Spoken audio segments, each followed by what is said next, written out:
What if the moments you enjoy the most are the moments most people try to avoid? What if your favorite place isn't a crowded room? Not because you're shy, not because you're lonely, but because your brain is simply wired differently. Think about it. Have you ever turned down plans you could have enjoyed, only to spend the evening reading a book, taking a walk, or sitting quietly with your thoughts, and somehow felt happier than you would have at the party? Most people assume that enjoying solitude means something is wrong, that you are antisocial, awkward, or secretly unhappy, but psychology tells a very different story. In fact, some of the healthiest, most creative, and deeply self-aware people share one surprising trait. They genuinely enjoy being alone, not because they dislike people, but because solitude gives their minds something the outside world never can. And if that's true for you, the 6 habits you're about to discover may explain something you've quietly wondered about for years. They aren't random personality quirks. They are clues that your brain may process the world in a completely different way. And by the end of this video, you may stop seeing your love of solitude as something to explain, and start seeing it as one of your greatest strengths. Number 1. You take long walks alone, without any destination. Imagine someone asks you where you are going, and your answer is, I don't know. Not because you're lost, because the destination was never the point. You simply wanted to walk. No music, no conversation, no schedule, just your own footsteps. At first, your thoughts feel messy. Your mind jumps from one problem to another. You remember something embarrassing from years ago. You think about tomorrow's responsibilities. A random childhood memory appears for no reason, but then something begins to change. Almost without noticing it, your thoughts slow down. They become clearer. Ideas begin connecting. Problems that seemed impossible suddenly feel manageable. And sometimes, by the time you arrive home, you have solved something you didn't even realize had been bothering you. This is not just your imagination. Psychologists have found that quiet movement, especially walking alone, can improve creative thinking and problem solving, because your brain is no longer busy managing constant social information. Every conversation asks your brain to do dozens of invisible jobs. You monitor facial expressions. You choose your words carefully. You read tone of voice. You wonder how you're being perceived. Even enjoyable conversations quietly consume mental energy. Walking alone removes all of that. Your brain finally gets permission to think at its own pace, not someone else's.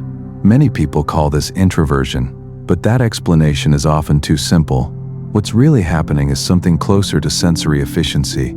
Your nervous system naturally protects its energy. It filters out unnecessary stimulation so it can focus deeply on what actually matters.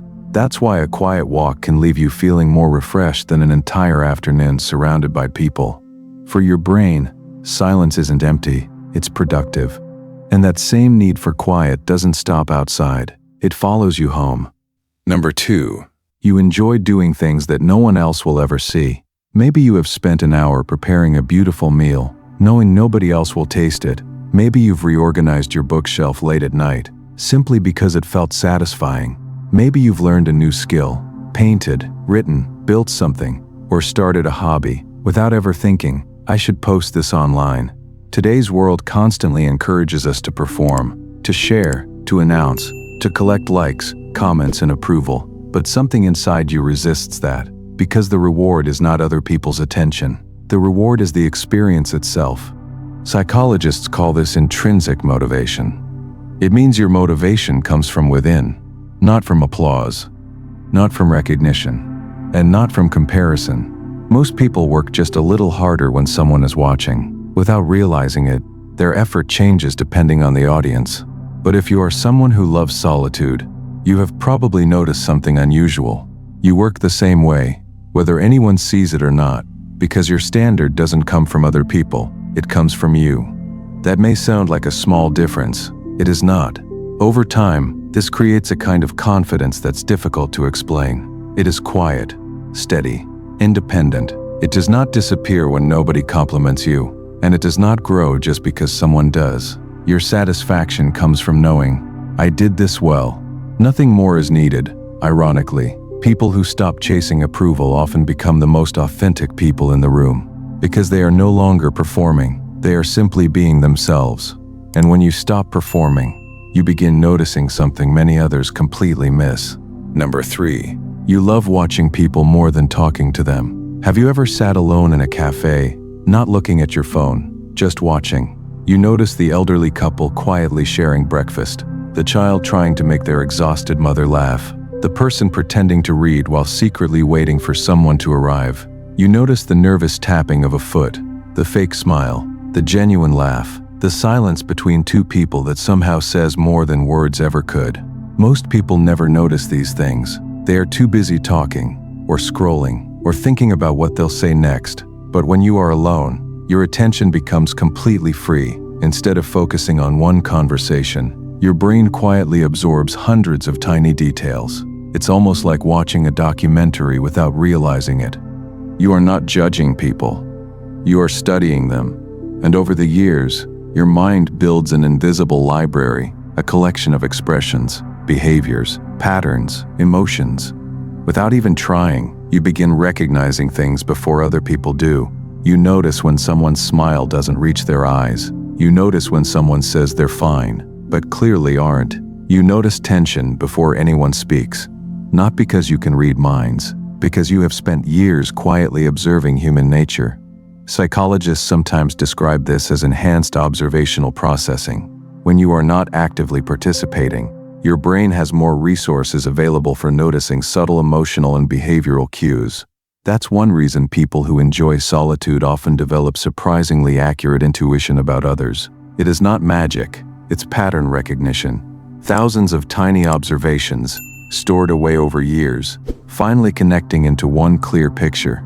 And if these first 3 habits already feel strangely familiar, don't dismiss it as coincidence. Because the next 3 habits reveal something even deeper. They explain why spending time with people, even people you genuinely love, can leave you feeling completely exhausted. And why that doesn't mean anything is wrong with you. If you're finding yourself in this video so far, consider subscribing to Bridge Psychology. Every week we explore the hidden patterns behind human behavior, the ones most people experience, but very few people ever understand. Number 4. You need time alone after being around people. Have you ever spent an amazing day with people you genuinely care about, laughed until your stomach hurt, shared meaningful conversations, and still gone home feeling completely drained? Not emotionally hurt, not disappointed, just empty. So the next day, all you want is silence. No messages, no phone calls, no plans, just time to yourself. If you've ever wondered why this happens, the answer isn't that you're antisocial. It's that your brain has been working much harder than anyone realizes. Every social interaction asks your mind to process an incredible amount of information. You listen to words, you read facial expressions, you interpret tone, you manage your own emotions, you respond appropriately, and all of that happens automatically, even when you're enjoying yourself. For people whose brains are especially sensitive to social stimulation, this creates a kind of mental fatigue. Not because people are the problem, but because connection itself requires energy. Think of your social battery like the battery on your phone. Using it is not bad. That's exactly what it's for. But eventually, it needs to recharge. And for you, the charger isn't another conversation. It's solitude. This is one of the biggest differences between someone who simply enjoys being alone and someone who avoids people because of anxiety. Anxiety makes you feel exhausted before the interaction even begins. You worry, you overthink, you expect something to go wrong. But genuine solitude seekers often feel perfectly happy while they're with people. The tiredness only comes afterward. That's an important difference. It means you aren't running away from connection. You are simply recovering from it. And once you've had enough quiet, you are ready to connect again. Not because you forced yourself, but because your mind has finally caught its breath. Number 5. Your inner world feels richer than most people realize. Here's a question. How often do you find yourself lost inside your own thoughts? Not for a few seconds, but for minutes, sometimes even hours. Maybe you are sitting by a window, driving home, lying in bed, or walking through a quiet street, and suddenly, your mind begins creating entire stories. You replay conversations that never happened. You imagine different versions of your future. You picture yourself making difficult decisions. You explore possibilities that may never exist. To someone watching from the outside, it might look like you're doing nothing, but inside, your brain is incredibly busy. Many people think daydreaming is a distraction, But psychologists have discovered that the brain's default mode network, the network that becomes active when you're quietly reflecting, is deeply connected to creativity, self-awareness, planning, and understanding your own experiences. In other words, your quiet moments aren't empty. They are productive. They are where your mind edits your life. Think about your favorite movie. The scenes only make sense because someone carefully edited them together. Your brain does something similar. Every experience, every mistake, every memory, every lesson gets quietly organized during moments of solitude. That's why some of your biggest insights seem to appear out of nowhere. They didn't actually appear out of nowhere. Your brain had been working on them quietly all along. Solitude simply gave it enough space to finish. People often admire someone else's wisdom, without realizing how much quiet time that wisdom required. Because clarity rarely arrives in noise, it usually arrives in silence. Number 6. You solve problems alone before asking anyone else. Imagine something difficult happens, a conflict at work, a relationship problem, an important decision. Many people immediately call a friend. They need to talk, they think out loud, and that's perfectly healthy. But you probably do something different. You disappear. Not forever, just long enough to understand your own thoughts first. You write, you walk, you sit quietly, you replay every detail in your mind. You ask yourself difficult questions. Only after you've reached your own conclusion do you feel ready to hear someone else's opinion. Some people mistake this for stubbornness. It is not. It's simply the way your mind processes information. Your brain prefers to build an internal map before comparing it with someone else's. Why? Because once another person's opinion enters the conversation, it's surprisingly easy for it to influence your own thinking, even unintentionally. By thinking alone first, you protect something valuable, your original perspective. That doesn't mean you believe you're always right. Far from it. It simply means you want your first conclusion to belong to you, not to the loudest voice in the room. Interestingly, many psychologists believe this kind of independent reflection strengthens critical thinking, because instead of borrowing conclusions, you construct them, slowly, carefully, piece by piece. And while that process often takes longer, it usually leads to decisions you understand more deeply. The bigger picture. If you have recognized yourself in most of these habits, here is something important to remember. None of them mean you dislike people, none of them mean you're emotionally distant, and none of them mean something is missing inside you.